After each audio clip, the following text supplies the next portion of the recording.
A great end to the game for you and big impact from Mikel Merino. How did you see it today? Yes, a very tough match. The first half, especially the first 20-25 minutes, we struggled to get certain momentum because we did a lot of simple things very wrong, giving a lot of balls away and never really threatening and generating enough momentum and sequences in the opposition's box. But the second half was very different. We had much more urgency, better intentions, better executions, and then you can sense that the game was going in the direction that he had to go. Saying that, is a moment when we give the ball away in the middle of the park. The space is open in the counter and Myles has to make a magic touch to deny the goal. And in the other end, then that's when we score the goal. With the subs, where they were brilliant and Mikel obviously make a huge impact to score the 2 goals. Is it too simple to say he's the solution now going forward for the next few weeks? Because the players a lot more confidence across the ball when he was there. Yeah, we're going to have to share that, and we know that we're going to have various contexts, so that we're going to have to make a swap because a player is not performing, or because the opposition is doing something else, or because we got a yellow card or is fatigue, and that's going to restrict what we can do really in terms of the personnel. But we have prepared for different scenarios.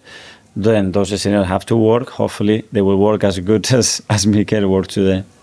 Art Athletic. Hi, Mikel. Hi. When Mikel Merino scored, I was thinking back to the summer, the Euros, when he scored against Germany. I was wondering, did you kind of think back to your teammate Nwaneri? Because it seemed like a very similar thing. I didn't think about him, to be fair, but Mikel has got that. He's a goal threat because he can smell danger, he can anticipate the action, he's got really good timing to arrive to certain areas, and then obviously he has the capacity to execute with a lot of part of his body. And he needed the delivery. He certainly had that as well, and he put it in the back of the net. And was that front three something we were seeing you kind of work out in real time because of the different kind of profiles? Obviously starting with the kind of smaller guys, but then... Well, I think the game started to suit him more because they were started to defend much more deeper, and we had more momentum, more sequences, more set pieces as well in that period, and we believed that he could impact the game, and we were lucky that he did it. Dan the Sun. How important was it that Liverpool dropped those late points and kind of demoralising circumstances for them on Wednesday for you to put pressure on them ahead of tomorrow's game? Yes, and it was for us as well. You know, that with everything that happened in the last few days, it was a lot of noise as well, that to show how much we wanted, you know, that regardless what happens, we're going to really go for it, that we believe in the resources that we have, in the quality of our players, and we can still adapt and be very competitive and still win a lot of football matches. Simon Evening Standard.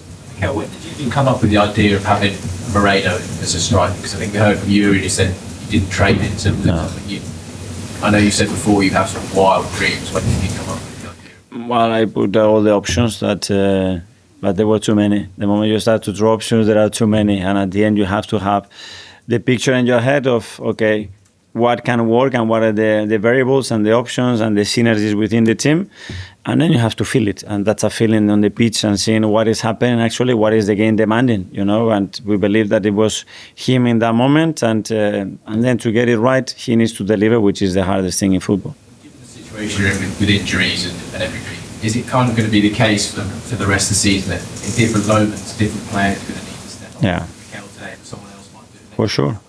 For sure, and it could have been earlier in the game because, for example, Ethan, he puts the ball in the crossbar, then he puts the ball in the post. We have another massive chance arriving with Declan in the first half. It can be a set piece. It can be in various ways. The team has a lot of capacities in open spaces. Which today we were really dangerous as when we had the ability to run, and that's what we need. That we are a threat from every situation. Mike over here. Tough day for Raheem. Is he a player that needs some rhythm in the games and maybe a confidence player as well? Yeah, and as well, I think from everybody, you know, to step out the game, because in the first half, as I said, especially the first 20-25 minutes, we weren't at our standards, and when that happens, it's very difficult for the front players. Tom, Football London. Mikel, I just want to go back to that Lewis Skelly moment because it was only 8 minutes before Mikel scored his goal.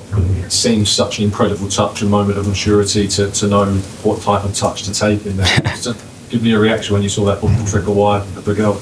Well, to be fair, on the bench, I didn't know whether he touched it or not, or it was a deflection before in the cross. But when I watched it back in the dressing room, it was amazing because it's one of those moments that it should change the moment in the game and probably the results. Okay, last couple. Tom in the corner. On TV, Mikel, Joe Cole actually compared Nwaneri to Messi. Thing to say, but how talented do you think he is and how much of a future for him? Well, what he's showing basically, that's him, you know, and obviously his age is always something that puts a question mark on how we have to deal with him. But every sign that he's giving us is, let me go for it, let me go, let me go, let me go. And when a player is giving you all those signs, you should not stop it. You have to play with that freedom, with that creativity, with that confidence that he's playing at the minute.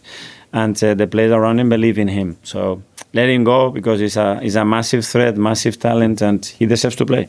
And finally, to Nick at the back. I was going to ask about Ethan as well. Until Mikel came on, he looked like the most dangerous player. And then he spied that incredible curving across the middle. And it was just a bit more on his defining. Yeah, because I think Warren was one of the few in the first half as well that every time that he was on the ball, he made things happen, you know. You could see that he had another level of threat than the rest of the team. And he continued with that in the second half with 2 great actions. And after that, he puts the ball on the plate for Mikel to score the header. Okay, Paul. Yeah, thank you guys, thank you.